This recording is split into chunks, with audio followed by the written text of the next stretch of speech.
I remember the moment I realized I was betraying myself, and it wasn't dramatic. It was Tuesday, 10:14 a.m. My phone buzzed with a simple text, "Can you help me out real quick?" And I typed back, "Of course, anytime." Except it wasn't any time. I was exhausted, behind on a deadline. My coffee had gone cold 3 times. And I felt this familiar tightness in my chest, the kind that whispers, "Here we go again." And it hit me. I wasn't saying yes because I wanted to. I was saying yes because I was afraid of what would happen if I said no, afraid of being seen as selfish, difficult, disappointing. Here's the raw truth. Most of us weren't taught how to say no. We were taught how to earn love through being helpful, being agreeable, being available. And every time we say yes when we mean no, we chip away at our own trust, not just with others, but with ourselves. In a study I did on boundaries and resentment, one thing kept showing up. People who struggle to say no often carry the heaviest emotional burdens silently. So today we're going to unpack this, not just how to say no, but how to say it without guilt, without losing yourself, and without losing the people who matter most. Because here's what I know for sure. Saying no doesn't make you unkind. It makes you honest. And honesty is the foundation of every real connection. Boundaries are the distance at which I can love you and me simultaneously. That sentence changed my life. Because for so long, I thought boundaries were about keeping people out. I thought they were rigid, defensive, something you throw up when you're tired of being pushed around. What I didn't realize is that real boundaries aren't walls. They're the framework that holds love, respect, and connection in place. I've seen this again and again in my research, especially in interviews with people who struggle to say no. The pattern is almost always the same. We say yes to keep the peace, to be liked, to avoid disappointing someone, and then we walk away feeling a little smaller, a little more disconnected from ourselves. What's wild is that most of us don't even realize we're doing it. We think we're being kind, we think we're being generous, but here's the tough truth. Generosity without boundaries isn't generosity, it's resentment waiting to happen. When I started to truly understand boundaries, it felt uncomfortable at first. Because when you're used to overextending yourself for others, setting a boundary can feel like you're being mean, like you're pulling away. But here's what I learned. If I have to abandon myself in order to keep you close, that's not love, that's fear. And fear makes really bad relationship decisions. I remember someone I was working with who told me, "I can't say no to my sister, she'll think I don't care." So I asked, "But do you care?" And she said, "Of course I do. That's why I keep helping her even when it's too much." But the thing is, care without capacity isn't sustainable. That version of love ends up eroding trust, not building it. Because every time we say yes when we mean no, a little part of us pulls back. And that quiet withdrawal creates emotional distance, not because we're trying to punish the other person, but because we're trying to protect ourselves. And we're doing it silently without clarity or honesty. That's what makes boundaries so powerful. They don't just protect me, they protect us. When I say I want to help, but I can't do that today, what I'm really saying is I value our relationship enough to be honest with you, even when it's hard. That's the core of this work. It's not about becoming tougher or colder or more detached. It's about becoming more honest, more present, and more respectful to ourselves and to others. Healthy boundaries allow us to stay in the relationship without slowly disappearing from it. And I'll tell you something I've learned the hard way. People who truly love you, who respect you, will adjust. They may be surprised at first. They may even push back a little, but they'll adapt because the relationship will feel more real, not less. We can't connect from a place of resentment. We can't sustain love when we're chronically overwhelmed, exhausted, or silently bitter. Boundaries are the way we stay generous without becoming depleted. When I learned to say, this is what I can offer and this is what I can't, I started showing up more fully, not less, because I was no longer giving out of fear or guilt, but from a place of clarity. And clarity is a gift to everyone involved. So when we talk about saying no without guilt, this is where it starts, not with shutting people out, but with finally letting ourselves in. Saying no is an act of self-respect, not rejection. I remember a time when saying no felt like I was rejecting someone. It didn't matter if it was a work request, a social obligation, or even a simple favor. Every time I said no, there was this deep, gnawing fear that I was somehow letting the other person down, that I was disappointing them, that I was making them feel unimportant, unwanted, or unloved. It was this belief that saying no would break the connection we had, and I feared that more than anything. But here's the thing, after years of research, conversations, and lots of personal reflection, I've learned that saying no isn't rejection. It's actually an affirmation of what matters most to you and to the people you care about. When you say no, you're not telling someone they aren't worthy. You're telling them and yourself that your time, your energy, and your needs matter too. And here's the kicker. When you don't honor your own needs, you eventually reach a breaking point where your ability to care for others diminishes. You can only pour from an empty cup for so long before you start to lose yourself in the process. I once heard someone say, you can't pour from an empty cup, but most of us keep trying. I lived that way for years, overcommitting, overextending, overgiving, until I was so burnt out that I didn't recognize myself anymore. And the worst part, I thought I was doing it out of love. But love, in that case, wasn't sustainable. It was conditional, based on my fear of letting people down. The truth is, people who truly love and respect you will understand when you say no. It may not always feel comfortable at first, but that's because we're not used to asserting our boundaries. We've been conditioned to please, to appease, to make sure everyone else's needs are met before our own. But here's the thing I've learned through my research and life experiences. When you say no, you're actually teaching people how to treat you. You're setting a standard for what's acceptable and what's not, for both yourself and for them. It's a message that says, I matter, my well-being matters, my time matters. And when you do that, you start to make space for relationships that are truly reciprocal, where both people's needs are honored, not just one person's. There's a profound truth in this. I've had to learn the hard way that saying yes to everyone else's demands without regard for my own limits was a form of self-betrayal. And that kind of betrayal erodes trust, not just with others, but with myself. I wasn't being honest. I wasn't honoring my values or my time. I was showing up for everyone else, but not for myself. In fact, research shows that people who struggle with saying no often carry around a lot of emotional baggage that doesn't belong to them. They carry other people's expectations, other people's needs, and other people's disappointments. But here's the key.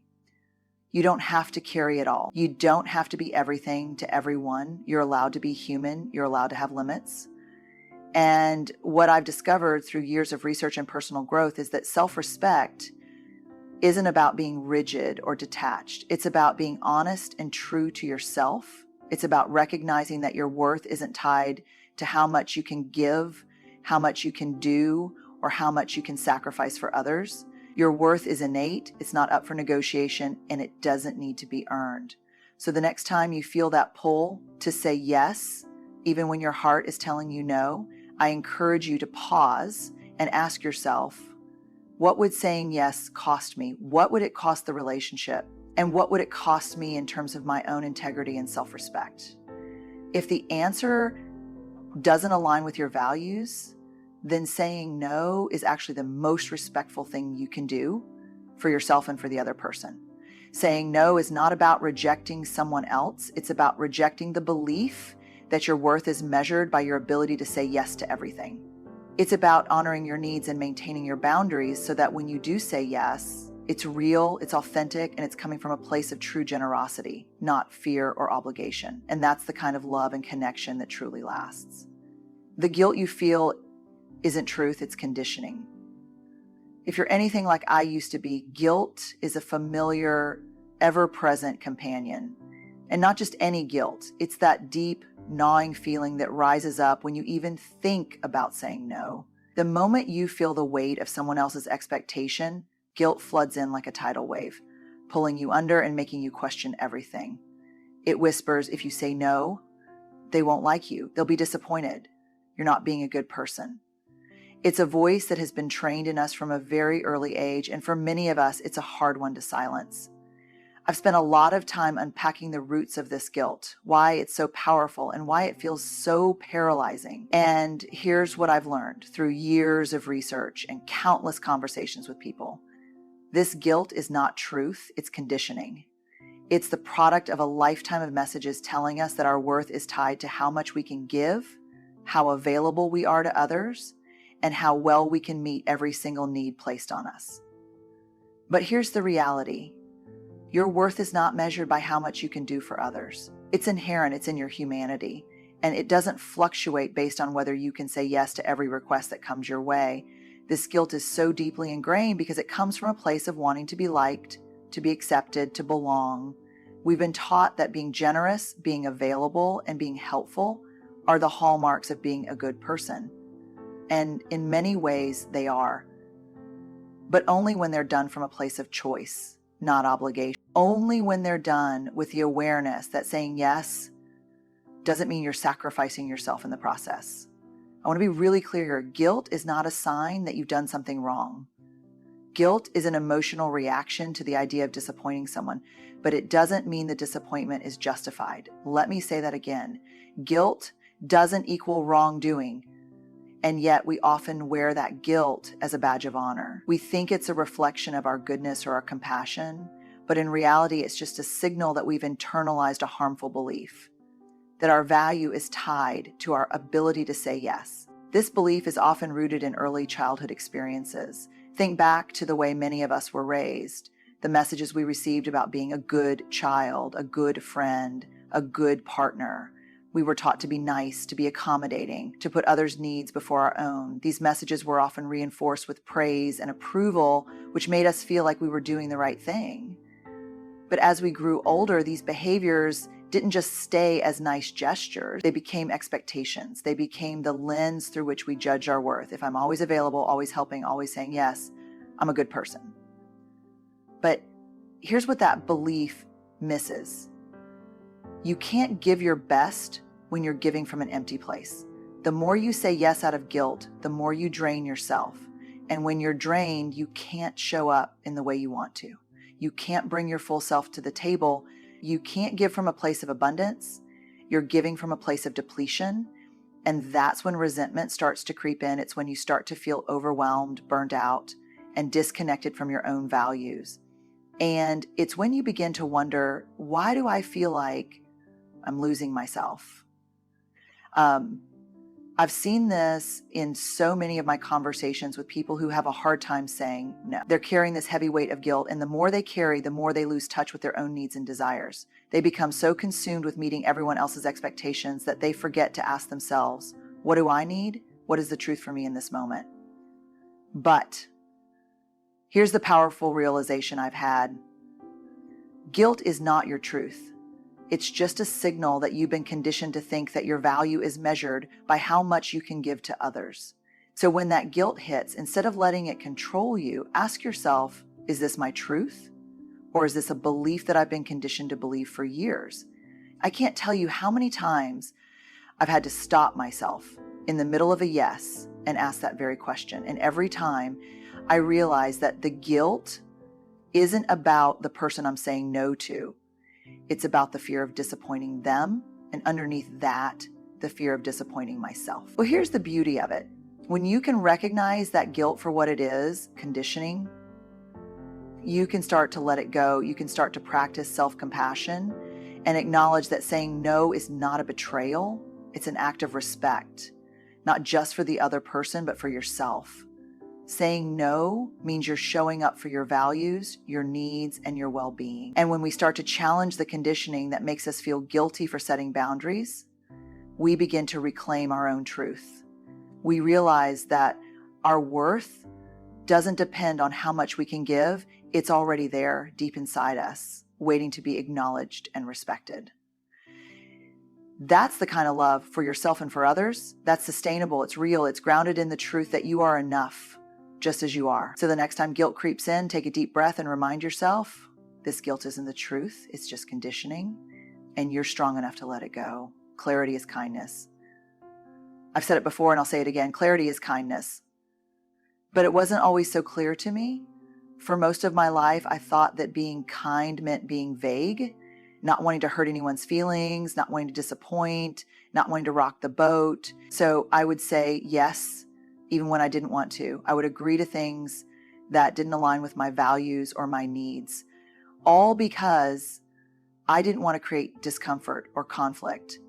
I thought that was kindness. I thought that was what it meant to be a good person. But here's what I've learned. That's not kindness. That's people pleasing. And it's exhausting. It's also dishonest to others and to yourself. The truth is, when you're not clear with your boundaries and your needs, you're doing everyone a disservice. You're not being kind to the person you're agreeing to help, and you're not being kind to yourself. Because ultimately, the person who suffers the most when we don't have clarity is us. Clarity isn't about being harsh or cold, it's about being honest. And here's the thing. Honesty is always the most respectful approach. It's not just about telling people what they want to hear or doing what they expect of you. It's about telling the truth even when it's hard. Because when we don't, we create confusion, we create frustration, we leave people wondering where they stand with us. And that's not kindness, that's avoidance. I remember a time when I was asked to help with a project at work. The request came from a colleague I deeply respected, and I really wanted to help. But I was already stretched thin with other commitments, and I knew if I said yes, I'd be overcommitting myself. I told myself I'd figure it out, that I could make it work. But deep down, I knew I couldn't. And here's where I went wrong. Instead of being clear and honest from the start, I dodged the issue. I offered vague assurances, saying things like, I'll see what I can do and let me check my schedule, hoping that the request would just go away. But the problem with vagueness is that it doesn't provide anyone with a clear understanding of what's happening. It doesn't give the other person the clarity they need to make decisions, and it doesn't give me the clarity I need to honor my own boundaries. Instead of creating connection, vagueness creates frustration. And when I finally did have to say no, it wasn't easy. It felt like I had let everyone down. But the truth was, by not being clear from the beginning, I had made the situation harder for both of us. So let me be clear, when you're unclear, you're actually being unkind. And here's why. Uncertainty creates anxiety, and anxiety leads to resentment. If you say yes when you mean no, the person you're saying yes to might think they're getting what they need, but underneath the surface, there's this quiet resentment growing in you, and that resentment isn't something you can hide forever. It starts to eat away at the relationship, and eventually it creates distance. Not because you don't care, but because you're no longer being honest. And the same is true for the other person. When you're vague, they don't know where they stand. They're left wondering, do they really want to help? Or are they just saying yes because they feel obligated? Am I asking too much? And that uncertainty is uncomfortable. It creates a disconnect that honesty would have prevented. Clarity is a gift to both people involved. It's a way of saying, I respect you enough to be honest, and I respect myself enough to be clear about what I can and can't do. It's not about being rigid. It's about being authentic. It's about saying, here's what I can offer, and here's what I can't. And when you do that, you give the other person the opportunity to respond from a place of honesty too. It opens the door for a real, authentic conversation where both people can make choices that align with their needs. I know this can feel uncomfortable at first, especially if you've spent years trying to avoid conflict or disappointment. But I promise you, the discomfort of honesty is far less painful than the long-term frustration of avoiding it. Clarity doesn't just save you energy and emotional bandwidth. It builds stronger, more meaningful relationships. It creates trust. It creates respect. It creates connection. So the next time you're faced with a request and you feel that hesitation, take a moment, breathe, get clear on what you can and can't offer, and then speak from that place. You'll be amazed at how much better you feel and how much more respect you'll earn from the people around you, because in the end, clarity really is kindness. Saying no is a pathway to living with integrity. Integrity, it's a word we hear often, but I think sometimes we forget what it truly means, especially when it comes to our own lives. Integrity isn't just about doing the right thing when no one is looking. It's about being true to who you are, even when it's hard. It's about aligning your actions with your values, not your fears or your insecurities. And when you say yes to things you don't truly want or can't fully commit to, you're not living with integrity. You're living out of fear, out of obligation. And that's when you start to lose touch with the person you really are. When I first started to learn the power of saying no, I realized that it wasn't just about rejecting requests from others. It was about honoring my own values, my own needs, and my own sense of self. Saying no is not about being selfish. It's about making sure that your actions align with the truth of who you are. It's about setting a boundary that protects your time, energy, and emotional space so you can show up as your best self, both for you and for others. But living with integrity, especially in a world that often values productivity and people-pleasing, can be really difficult. We live in a culture that tells us we need to be everything to everyone, to give, give, give until there's nothing left. And if you're like me, you've probably found yourself in situations where you've said yes to things you didn't want to do just to avoid feeling guilty or disappointing someone. You might have thought, if I say no, I'm not being a good person. But here's the truth. If you're not being true to yourself, you're not being the best version of yourself for anyone, saying no is an act of courage. It's a way of saying to the world, I am enough just as I am. I am worthy of taking up space, of protecting my time, of honoring my needs. And when you make that choice, you create a life that is more aligned with your values, your priorities, and your authentic self. It's a pathway to living with integrity because you're no longer saying yes out of obligation or fear, to saying yes to what matters most and no to the things that would pull you away from that. For me, this realization was transformative. There was a time when I would say yes to every request, every opportunity, every favor because I didn't want to disappoint anyone. I didn't want to be seen as selfish or unkind. But in doing so, I lost myself. I became resentful and disconnected, not just from others, but from my own sense of purpose and my own well-being. When I finally started to say no, not out of guilt, but out of respect for my own values, I felt a sense of relief that I had never known before. I could breathe. I could show up in my life with intention, with focus, and with a sense of integrity. And here's the powerful part. When you start to live with integrity, you start to attract the people and experiences that align with your values too. You create space for relationships that are built on honesty, respect, and mutual care. People who love and respect you will understand that your boundaries are there to protect not just your well-being, but the relationship itself. They'll appreciate your honesty, they'll appreciate your courage, and when you're living with integrity, you'll find that those who truly matter will respect your no as much as they respect your yes. Now, I won't lie, it's not always easy. Saying no can feel uncomfortable, especially when you're afraid of disappointing others or when you're used to being the person everyone relies on. But the more you practice it, the easier it becomes. And the more you do it, the more you realize that your life is a reflection of the choices you make. When you choose integrity over obligation, you create a life that is aligned with your authentic self. And that's where true fulfillment lies. Living with integrity doesn't mean you'll never say yes again. It doesn't mean you'll never help someone in need or take on a responsibility that's important to you. But it does mean that when you say yes, it's because you genuinely want to, not because you feel you have to. It means that your decisions are rooted in a place of authenticity, not guilt or fear. And that, my friends, is a life worth living. As we come to the end of this conversation, I want to leave you with this. Saying no is not a weakness. It's not a sign of selfishness or rejection. It's a powerful act of self-respect, self-compassion, and integrity. It's an opportunity to take control of your life, to prioritize your well-being, and to honor your own boundaries. When you say no, you're saying yes to what matters most, to your time, your energy, your relationships, and ultimately, your peace of mind.